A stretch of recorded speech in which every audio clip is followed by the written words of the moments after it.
It's my pleasure to introduce a man you all grew up with. A man who was always there for you every Tuesday night. The one and only Mr. Television, Milton Berle.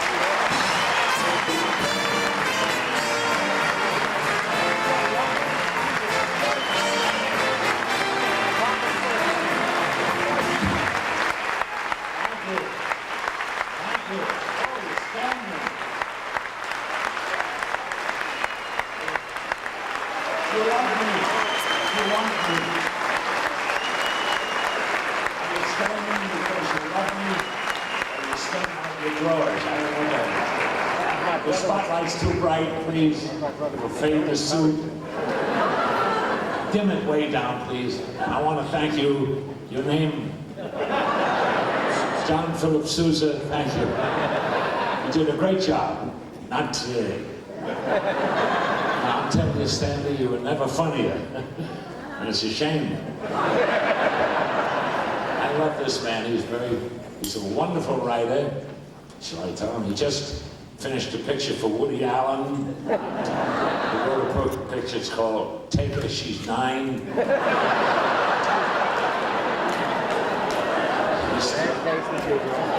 He's doing another picture's called, for Woody, it's called Close Encounters of the Third Grade. I think that is going to be great. The first time I ever, shall I come? The first time I ever met Irving Shasal, whatever his name is.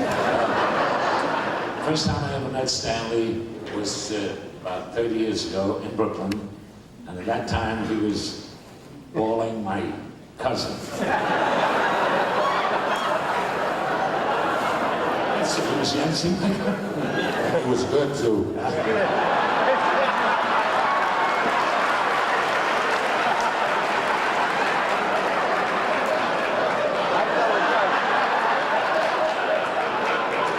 The joke, schmuck.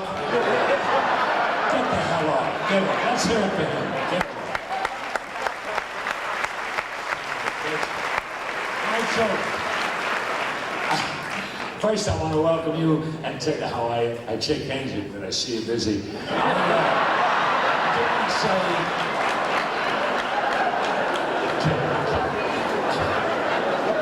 do want to say, very, very thrilled to be here, and I'm very, very happy about this whole thing, and being a pupil of the professional children's school. That's where the actors go. There's a few of them in the audience, the rest are fags, and this. But I'm very, very, I said, there's so much gas and being followed by Arabs. But this, backstage, they're drinking.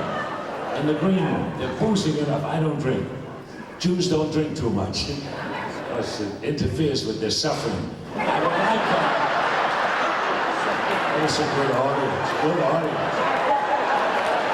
We'll do the whole show.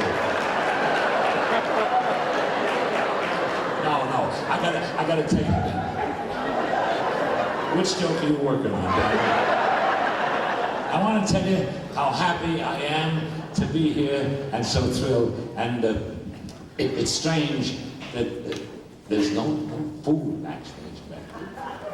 They're becoming stingier. I mean, so before I came here, I stopped, went over here at Taco Bell. Yeah, Taco. And I was so surprised to find out how the waiter there knew my religious persuasion. Because he kept coming over to me and saying, "Do you want another taco?"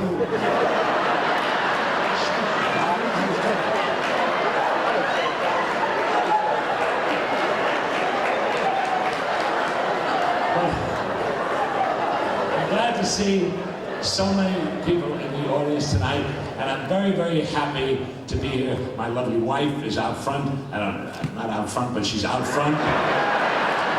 She's sitting over there. The light is too strong. Take down the light, please. This is for nothing. Lorna, are you there? I'd like you to meet my new Frau, ladies and gentlemen. Lorna, stand up and take our kids. I was 25. Good.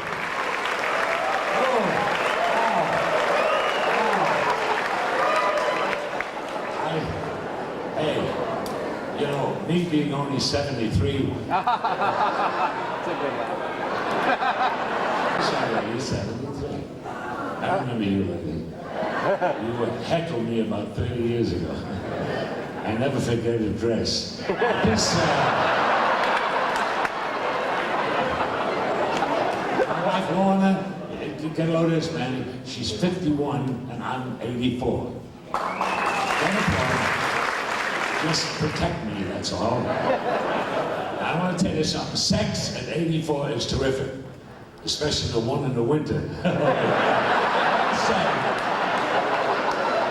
No, Lorna, she and I make love almost every day of the week.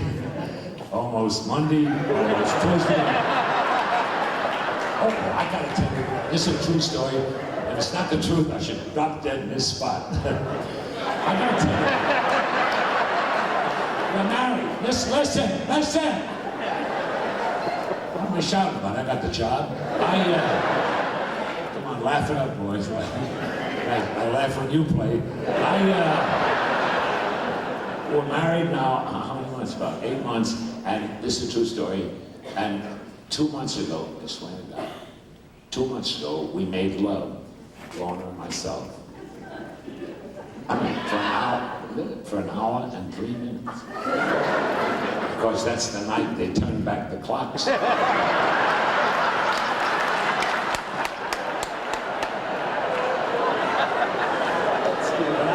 I gotta tell you, I was coming in here today a little earlier, about 6:30, and I saw such a crowd over here at Beverly Hills. I only live right over here at Fairfax. And I live over here, and I tried to park, and I saw a woman standing on the corner here, Merino Drive.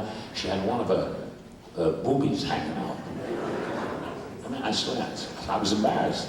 So I got out of the car, I walked over, I said, lady, one of your tits is hanging out. She looked down, she said, oh my God, I left the baby on the bus. It was terrible.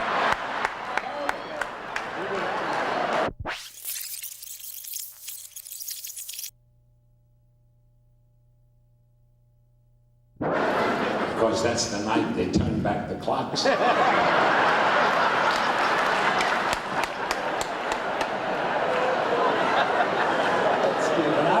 I gotta tell you, I was coming in here today a little earlier, about 6:30, and I saw such a crowd over here at Beverly Hills. I only live right over here at Fairfax. And I live over here, and I tried to park, and I saw a woman standing on the corner here, Merino Drive.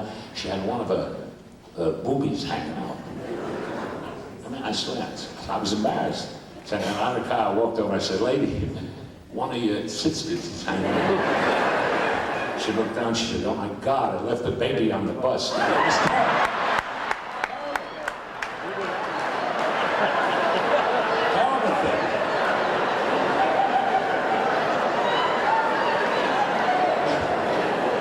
But I want to say, in Beverly Hills, it's changed. I was listening to, this guy was just on, I was listening to him talking about the changes here in LA.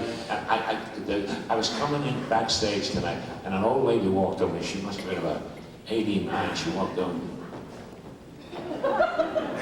Wait till I tell her. She looked at me, she said, hello, Uncle Milty. She said, I love you. She said, you know, I've been watching you ever since I was a little guy. I said, get that hell out of here. Now, I must make an announcement right now that the show in the past have been quite lengthy, but tonight the show is not going to be that long. Not going to be too long, and if you believe that, you'll also believe there'll be a Richard Simmons Jr. Is that right?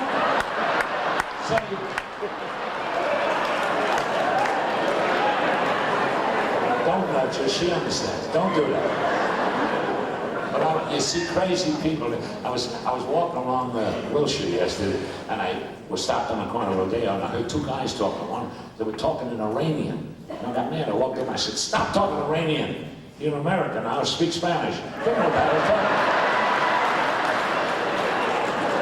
I walked a little further, I heard another two guys talk. One said the other, do you and your wife have mutual climax? He says, no, I think it's State Farm. I don't know what that is. Crazy people.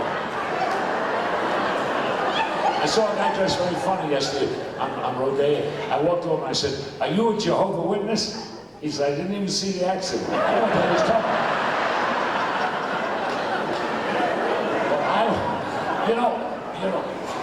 This is the second time I've been telling this. It's a home music. So far, you played it great. This is the second time that I've been in this auditorium. I was here about 2 months ago, not for a show, for a seminar. It was a seminar on premature ejaculation. That's right, premature ejaculation. I was here. I left early, but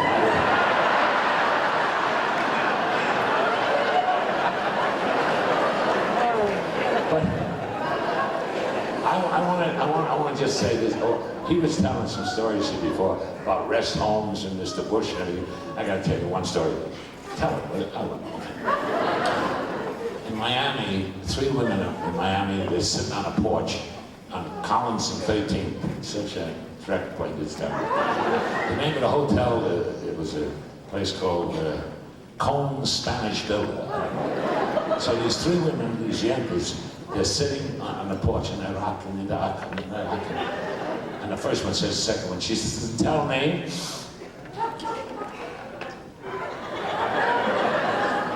what does your son do?" The other one says, "Such a question." She says, "My son. I'm laughing because I know the punchline. She says, "You ask about my son. My son is a physician. He's a surgeon. He makes with the open heart surgery. And my son became so successful with making the open heart surgery that he owns his own hospital. He owns his own hospital. In fact, he owns 2 own hospitals that he owns." She said, "Man, that's wonderful." She told me, "What about your son?" You know what she said? My son also lives in Beverly Hills. And my son is an attorney. He's a regular Milton Berle, my son. He makes with all the divorce cases, wins all the divorce. My son became so successful, he opened 3 shopping malls. So there. And I said, "That's wonderful." You say to the third one, "Tell us, what about your son?" The third woman says, "Well, I don't know how to tell you this." She said, "But my son is homosexual." I said, "Really? What does he do?" She says, "Nothing." They say, "Well, how does he make a living?" She says, "Well, you see, he has 2 friends. One is a doctor who owns his own hospital." You beat me to it. You beat me to it.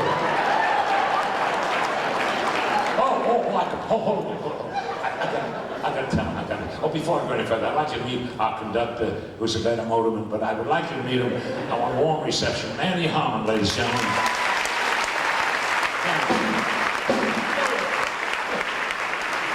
Shall I tell him? No, you won't be embarrassed. Manny's the drummer. Manny's band is very happy. You won't be embarrassed. His wife just gave birth to an 8-pound baby girl. How about the proud father standing up and taking a bow? Proud father standing up. Sit down. It's not the truth, but it gives them a chance to straighten out their drawers. But I gotta tell you another wonderful stuff. A guy calls his home here in Beverly Hills, and the Mexican maid answers the phone. She picks up the phone, she says, "Hello?" He says, "Are you lost, sir?" Up the top issue. Don't get up, make him jump. Martha walks in late. Oh. They're waiting for me. But no, let me tell you the story. The Mexican maid answers.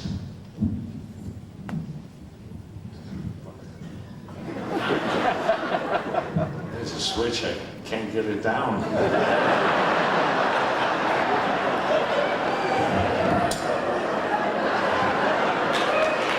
Anyway, A man calls his house in Beverly Hills, and the Mexican maid answers the phone. She says, hello? He says, would you do me a favor? Would you please put my wife on the phone? She says, I'm sorry to tell you this, senor, but your wife is in bed with your best friend. He says, what? Yes, your wife is in bed with your best friend. He says, listen, senora, you know what I want you to do? You know, by my bed, at the end table in the bed, there's a gun. I want you to take that gun, and I want you to shoot them dead. Kill them. She says, but senor. He says, immigration. She says, okay. He holds the phone for a couple seconds. He hears 2 gunshots ring out. She runs back to the phone. He says, what happened? She says, senor, I did what you told me to do. I took the gun. I shot them both. They are both dead. He says, good for them. Good for them. He says, what'd you do with the gun? She says, I threw it in the pool. He says, pool? It's 27460. You beat me again. I'm sorry. One more. One more, then I'm going to get out. Ladies and gentlemen, I would like to say how, don't go off. Yeah. I want to talk about you, how wonderful you are, and I'm very happy about you. You just signed a 5-year contract with General Motors. You bought a new car. Congratulations. We were both together just a few weeks ago on a Polish cruise. 7 days and 3 nights. There you go. Thank you. Beautiful suit. You never throw anything away with it. I gotta tell you one more story. Sam says this. Listen, I just come from the doctor. The doctor gave me terrible news. The doctor told me I only got 5 hours to live. She said, that's terrible, Sam. Only 5 hours. Listen, as the for old time's sake, being that I only got 5 hours to live,